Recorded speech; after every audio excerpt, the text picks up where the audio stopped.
Saudara, senang sekali saya Afla Nadia di segmen ketiga kali ini hadir bersama Anda. Tentunya dalam Serambi Topik kita akan bahas mengenai berita-berita terhangat dalam Serambi Indonesia edisi hari ini. Dan sudah hadir bersama saya Bung Yarmen Dinamika, redaktur pelaksana harian Serambi Indonesia. Kita sapa terlebih dahulu. Selamat pagi Bung Yarmen. Selamat pagi Nana. Ya Bung Yarmen, tentunya banyak sekali informasi yang masuk ke meja redaksi. Informasi apa yang kita angkat di halaman pertama sebagai headline mungkin seperti itu hari ini? Oke, paling tidak ada 3 berita yang menonjol. Pertama itu adalah lanjutan dari berita sehari sebelumnya, hari Sabtu yang lalu kita hari Minggu kemarin kita keluar dengan pemberitaan heboh isu pelecehan seksual di Rumah Sakit Jenderal Abidin. Di situ dikisahkan ada satu anak, sebutlah namanya Mawar, umurnya 17 tahun, baru selesai operasi, masih di bawah pengaruh obat bius antara sadar dengan tidak sadar. Dia dibawa ke ruang pasca operasi itu, dia masuk ke ruang peralihan recovery room. Ya, tapi di situ dia mengalami pelecehan seksual yang dilakukan bukan oleh dokter, bukan oleh para medis, tapi justru oleh cleaning service gitu. Cleaning service di Geranyangi, dan kemudian mungkin ada tindakan lebih lanjut dari situ sampai anak itu dalam keadaan salah sadar sama tidak, dia nggak mungkin mengusir kecuali dia coba batuk-batuk. Dengan dia batuk kan perawat perhatian gitu, datang perawat gitu, perawat datang, anak ini lari gitu. Terus kemudian ketika dia sudah mulai sadar, baru kemudian diberitahu kepada makciknya yang kemudian melapor ke direktur rumah sakit, dan dari jawaban dari direktur rumah sakit Jenderal Abidin minta didamaikan saja gitu kasus itu. Nah, itu berita yang kemarin. Hari ini Ombudsman Pak Dr. Takwadin selaku Kepala Perwakilan Ombudsman Aceh dan beberapa LSM perempuan menginginkan kasus itu harus diusut gitu. Nanti kalau didamaikan berulang lagi gitu kan, apalagi posisinya sebagai cleaning service. Memang udah dipecat dia, kata direktur, salah satu direktur situ, direktur pelayanan bilang dia udah dipecat.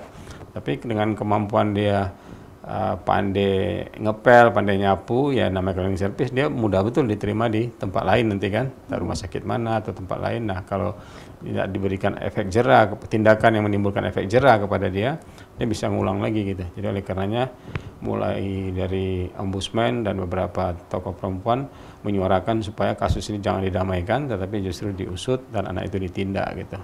Ya, karena melakukan pencabulan pada saat orang tidak sadar. Tapi apakah ini kali pertama yang terjadi, atau mungkin karena kasus ini sudah dilaporkan ada kasus-kasus sebelumnya yang terkuak seperti itu? Sampai hari ini belum terkuak, kecuali yang satu ini. Kecuali di medsos kita nggak bisa pegang juga iya apa tidak. Ada yang bilang bukan kali ini gitu, tapi masih ada sebelumnya. Kita nggak berasumsi seperti itu, kecuali faktanya dulu. Yang ini betul bahwa udah diakui oleh direktur rumah sakit ada kejadiannya.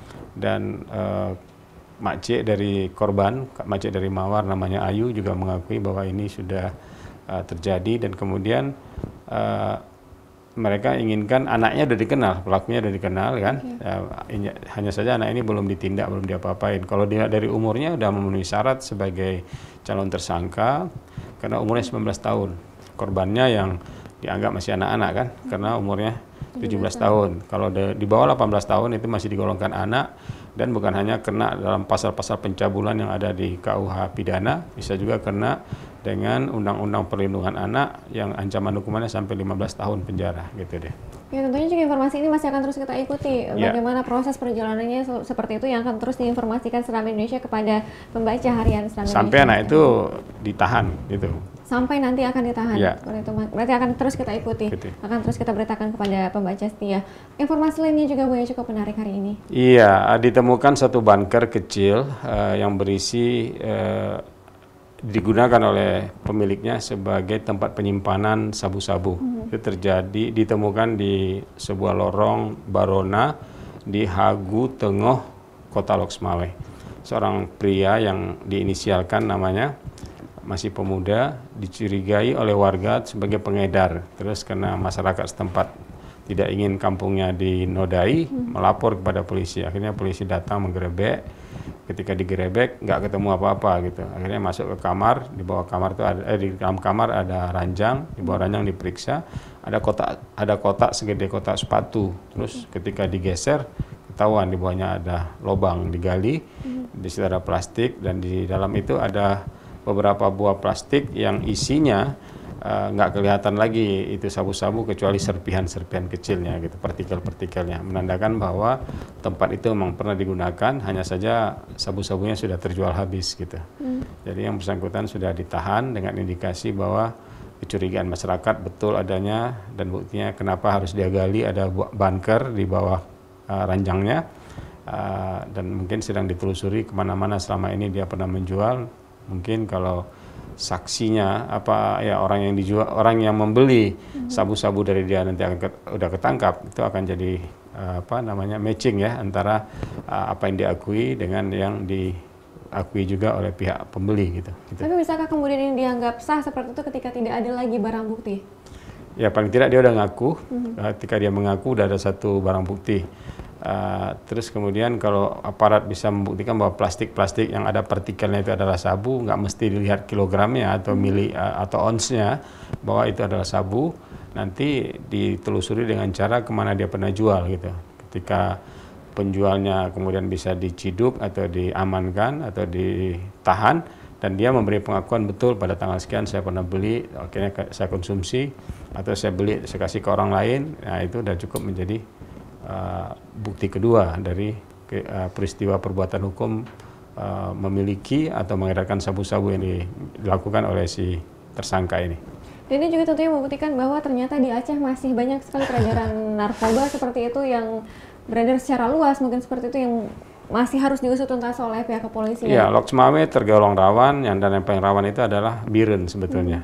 Tapi di Lok Sumawe udah sangat lengkap. Di Palo Lada itu udah pernah terungkap, di situ udah ada pabrik pembuatan sabu-sabu dari obat napasin. Napasin itu dibeli dalam jumlah ribuan buah mereka, terus mereka rebus, mereka ekstrakkan. Yang terbuang itu ya tidak berguna, tapi yang tertinggal ekstraknya itulah kemudian yang fungsinya sama dengan sabu-sabu gitu. Jadi sabu-sabu mereka bikin dengan cara mereka sendiri, dan itu dipandu melalui video call dari penjara dari penjara oleh orang yang duluan ditangkap gitu. Jadi duluan ditangkap tapi dia masih bisa memandu orang pakai video call, dan kemudian itu dilakukan di Palo Lada. Itu satu. Di Banda Aceh seperti kita tahu udah pernah juga ada pabrik kecilnya gitu. Jadi memang situasinya ada membahayakan karena pembisnis sabu-sabu itu bukan hanya mendatangkan dari luar, tapi mereka udah mulai memproduk di Aceh. Jadi tentunya bukan tugas pemerintah saja atau mungkin pihak terkait, tapi juga tugas semua masyarakat untuk bisa melaporkan jika ada di sekitarnya hal-hal yang mencurigakan seperti ini. Mungkin seperti itu, Bu. Informasi satu lagi mungkin yang cukup menarik hari ini, Bu. Ya, satu lagi, Bupati Pidi, Roni Ahmad, yang biasa disebut Abu Sri, dia itu menegaskan bahwa dia belum mendapat informasi atau kabar tentang pembatalan pembangunan pabrik semen di kawasan Lawung, wilayah Pidi gitu. Bahkan ketika dikonfirmasi dia bilang ya belum ada pemberitahuan. Ketika pemberitahuan belum ada, dianggap tetap aja lanjut itu proyek gitu. Kita konfirmasi kepada Semen Indonesia, juru bicaranya atau humasnya yang beritahu memang terhambat, ada gangguan terutama pada tahapan ganti rugi tanah, pembebasan lahan, tetapi itu bukan berarti otomatis setelah itu proyek besar ini langsung gagal gitu. Masih istilahnya belum titik, masih koma lah kira-kira seperti itu. Ya, itu dia informasinya. Baik, tentunya juga informasi tadi bisa Anda baca secara lengkap dalam Harian Seram Indonesia edisi hari ini. Tentunya tidak hanya 3 informasi tadi, masih banyak informasi lainnya yang bisa Anda baca selain dalam Seram Indonesia edisi hari ini dan juga melalui online dalam www.tribunnews.com. Terima kasih Bu Yarman untuk waktunya hari ini. Terima kasih Nana. Saudara, demikian perbincangan kita dalam Seram Topik. Saya Afra Nadia, kembali ke studio.